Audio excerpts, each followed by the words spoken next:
आप और हम सब लगभग हर रोज फोन पे और गूगल पे का इस्तेमाल करते हैं, है ना?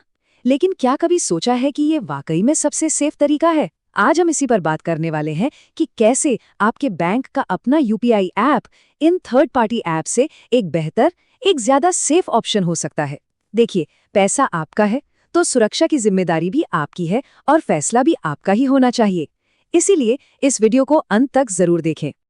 तो सबसे पहले वो बड़ा सवाल जो सबके मन में आ सकता है, क्या फोन पे और गूगल पे जैसे ऐप्स अचानक बंद हो जाएंगे? सुनने में थोड़ा अजीब लग सकता है ना? लेकिन यूपीआई की दुनिया में ना कुछ ऐसा चल रहा है जो इस संभावना को एक हकीकत बना सकता है। अच्छा, अगर हम इंडिया के यूपीआई मार्केट पर एक नजर डालें तो तस्वीर बिल्कुल साफ हो जाती है। आप देखिए, लगभग 50% मार्केट शेयर के साथ फोन पे राजा बना हुआ है और उसके ठीक पीछे 37% के साथ गूगल पे है। मतलब साफ है कि मार्केट पर बस कुछ ही कंपनियों का कब्जा है। लेकिन अब कहानी बदल रही है। इस पूरी तस्वीर को बदलने के लिए बैंक्स खुद इस मैदान में उतर रहे हैं। लेकिन आगे बढ़ने से पहले एक चीज समझना बहुत जरूरी है। ये थर्ड पार्टी ऐप होता क्या है? देखिए, आसान भाषा में समझिए। फोन पे हो या गूगल पे, ये आपका बैंक नहीं है। ये बस एक बिचौलिए या कह लीजिए एक मिडलमैन की तरह काम करते हैं। ये आपके बैंक अकाउंट से कनेक्ट होते हैं और आपको पैसे भेजने और रिसीव करने में मदद करते हैं। तो ये सब काम कैसे करता है? प्रोसेस काफ़ी सिंपल है।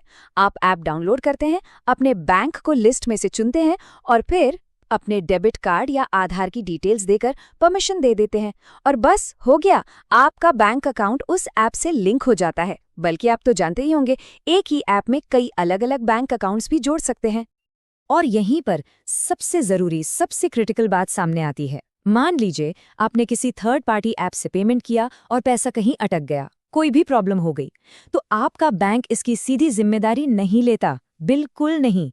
आपको मदद के लिए उस ऐप के कस्टमर केयर से ही बात करनी पड़ेगी, उनसे ही जूझना पड़ेगा। आप अपने बैंक को सीधे तौर पर कुछ नहीं कह सकते। और बस यहीं से कहानी में एक बड़ा ट्विस्ट आता है।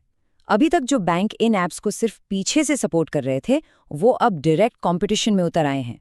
जी हाँ, लगभग हर बड़े बैंक ने अपने खुद के मोबाइल बैंकिंग ऐप में ही यूपीआई की सुविधा देनी शुरू कर दी है। जैसे कि अगर आप देखें, आईसीआईसीआई बैंक का आई मोबाइल ऐप है, एचडीएफसी का अपना मोबाइल बैंकिंग ऐप है, एसबीआई का योनो तो बहुत पॉपुलर है ही, और बैंक ऑफ बड़ौदा का बीओबी वर्ल्ड। अगर आप इनमें से किसी भी बैंक के कस्टमर हैं, तो हो सकता है आप पहले से ही इन ऐप्स को नेट बैंकिंग वगैरह के लिए यूज कर रहे हों और अब आप इन्हीं ऐप से सीधे यूपीआई पेमेंट भी कर सकते हैं। तो चलिए एक बार आमने सामने रखकर दोनों को कंपेयर करते हैं। एक तरफ है थर्ड पार्टी ऐप्स जो सिर्फ पेमेंट के लिए बने हैं और दूसरी तरफ है बैंक के अपने ऐप्स जो आपकी पूरी बैंकिंग को एक ही जगह ले आते हैं। लेकिन जो सबसे बड़ा फर्क है ना, वो है सपोर्ट का। थर्ड पार्टी ऐप में कोई दिक्कत आई तो आप उस ऐप के कस्टमर केयर पे डिपेंडेंट है, जबकि बैंक के ऐप में आप सीधे अपने बैंक से बात करते हैं जहां आपका अकाउंट है। जाहिर है, इससे जवाबदेही भी बढ़ती है और भरोसा भी। तो ये सब जानने के बाद सवाल उठता है कि आपके लिए बेहतर क्या है। चलिए अब देखते हैं कि क्यों अपने बैंक का यूपीआई ऐप इस्तेमाल करना एक ज्यादा स्मार्ट फैसला हो सकता है। सबसे पहला और सबसे बड़ा फायदा, सिक्योरिटी। क्योंकि आप सीधे अपने बैंक के सिस्टम पर हैं, तो फ्रॉड का खतरा काफी कम हो जाता है। दूसरा, किसी भी प्रॉब्लम के लिए आपको सीधा बैंक का सपोर्ट मिलता है, कोई थर्ड पार्टी नहीं।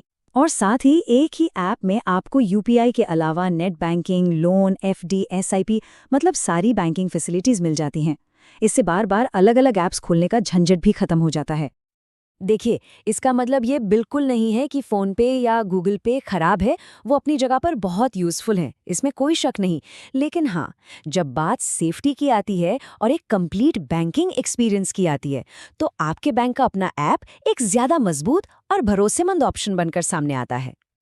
तो अब गेंद आपके पाले में है, फैसला आपको करना है।